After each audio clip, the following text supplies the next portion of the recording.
भाई आज है 12।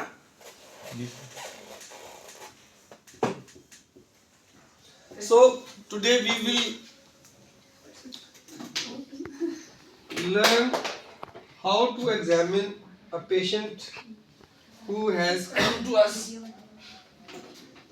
with ptosis. तो पहले मैं आपको थोड़ा सा इसकी जो एग्जामिनेशन है उसको ब्लैक बोर्ड वाइट बोर्ड के ऊपर करके बताता हूँ कि किस तरह क्या क्या चीज़ें इसमें करते हैं, फिर उसको डेमोन्स्ट्रेट करेंगे। Ptosis onset it is defined as drooping of the upper eyelid. Or whenever you examine a case of ptosis, you have to exclude the pseudotosis. वो जो theory का stuff है, keep that apart from it right now. Just focus on the examination. चार चीजें, there are 4 measurements which we take in the examination of ptosis. Okay.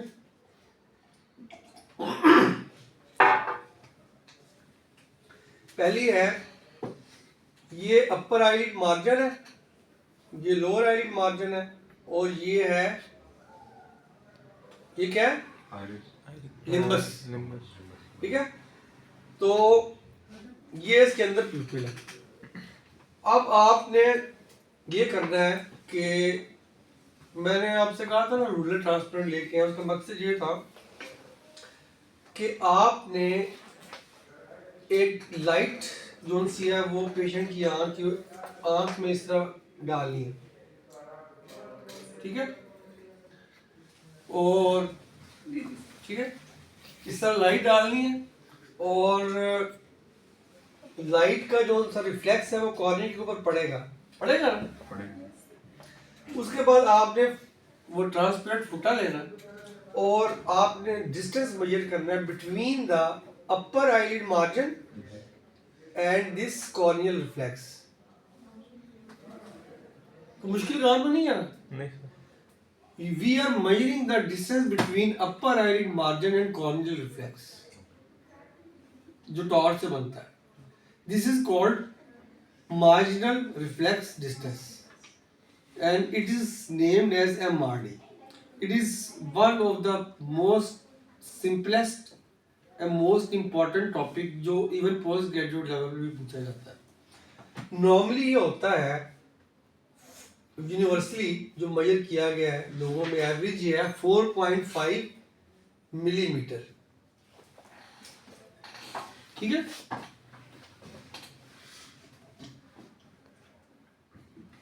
अब ptosis के अंदर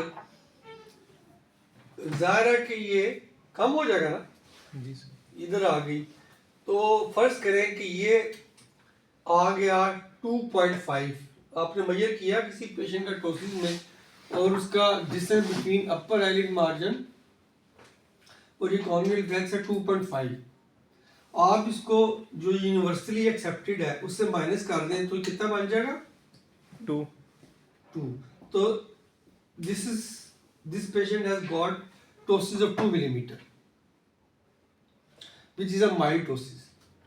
If the ptosis is 3 millimeter, it is moderate ptosis. If it is 4 or more than 4 millimeter, then it is severe ptosis. So this is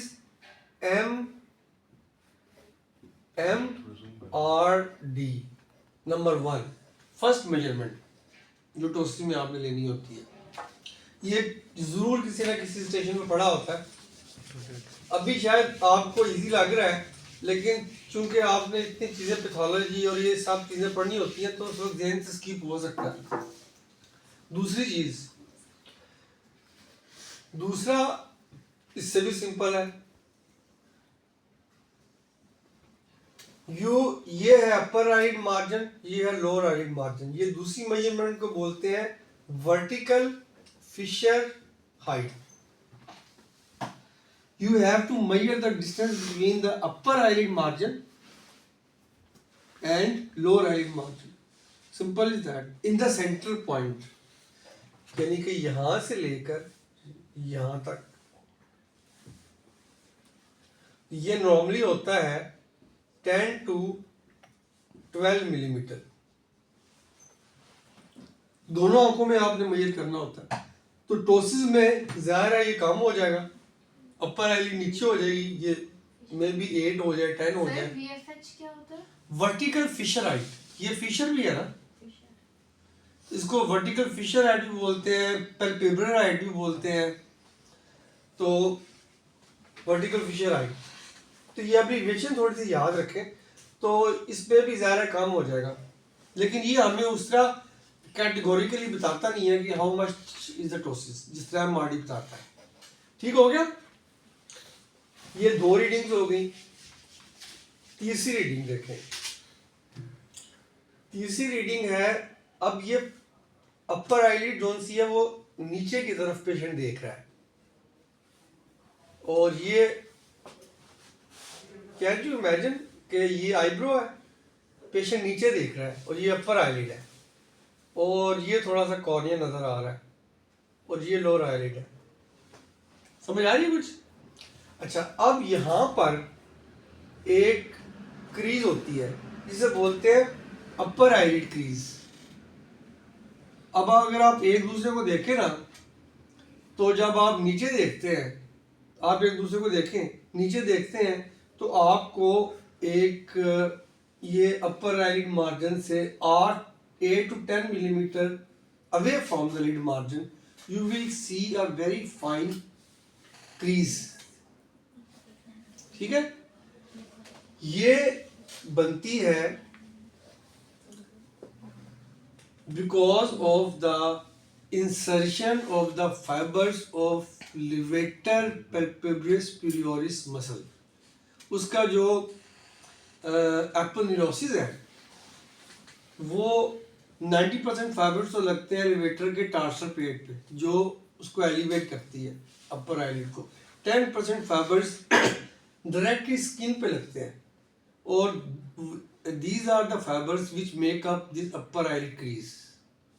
तो हम इसको major कर, the distance between upper eyelid crease and upper eyelid margin while the patient is looking down in lower gaze, ये होती है normally 8 to 10 millimetre.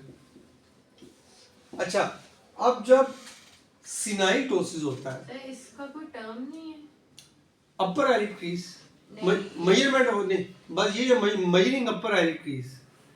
अच्छा, अब सिनाइटोसिस में एपोन्यूरोसिस जब वीक हो जाता है तो वो टूट जाता है, तो वो ऊपर से एपोन्यूरोसिस आ रहा है तो वो टूट के ऊपर चला जाता है, तो अपर आईलिड क्रीज जो सी है वो ऊपर चली जाती है। समझ गए ना? तो बाकी सब में चीज़ें कम हो रही थी, इसमें ज़्यादा हो रही है। इसमें अपर आईलिडोसिस में अपर आईलिड क्रीज बढ़ जाएगी। आपने देखा होगा कुछ बुजुर्ग हैं, उनकी आंखें ऐसे लगती है जैसे अंदर कोई धसी हुई है, और टोसिस भी थोड़ा सा होगा, वो इस तरह करके फोन करके देख रहे होते हैं, उनमें ये एपोन्यूरोटिक टोसिस होता है। ठीक है, तो एक तो आप इसमें सिनाई याद रखें, दूसरा इसमें इंपॉर्टेंट चीज़ ये याद रखें कि अगर कंजेनिटल टोसिस है, आमतौर पर कंजेनिटल टोसिस जो मोस्ट कॉमनली है वो मायोजेनिक होता है, और कौन से मसल का होता है? लिवेटर का। तो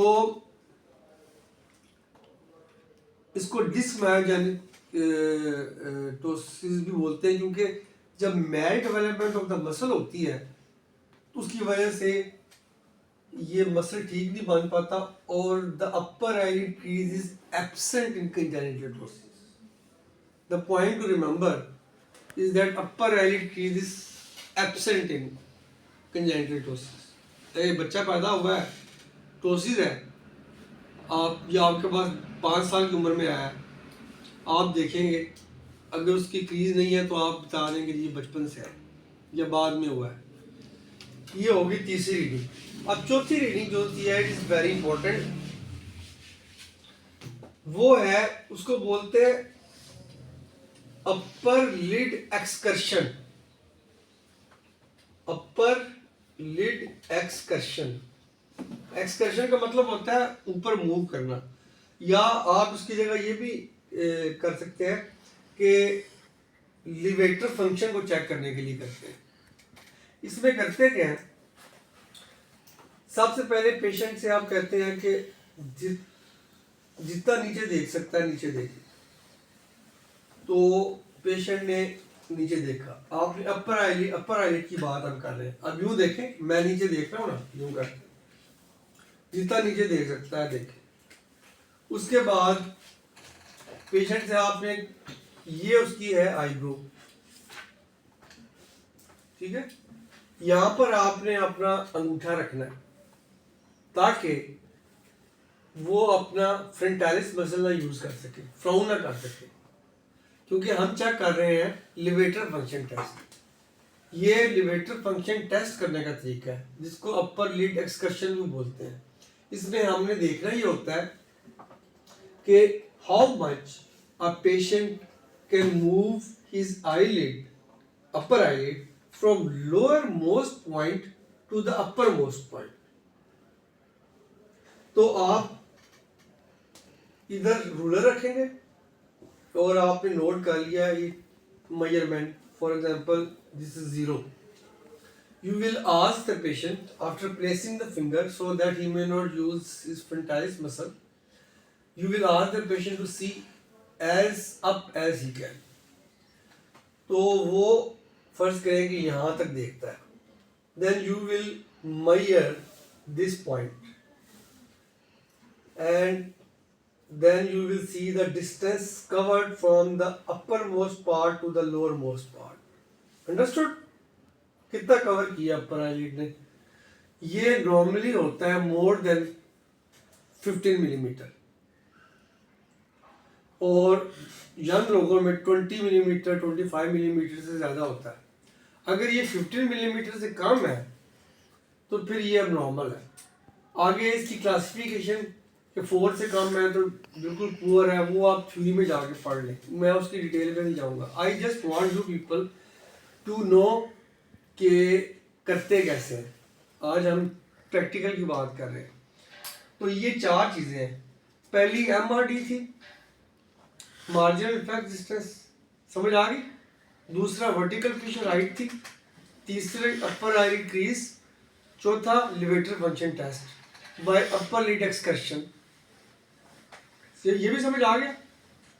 तो ये वो मेजरमेंट्स हैं जो हम टोसी एग्जामिनेशन में करते हैं। अभी हम इसको करके देखते हैं। Thank you.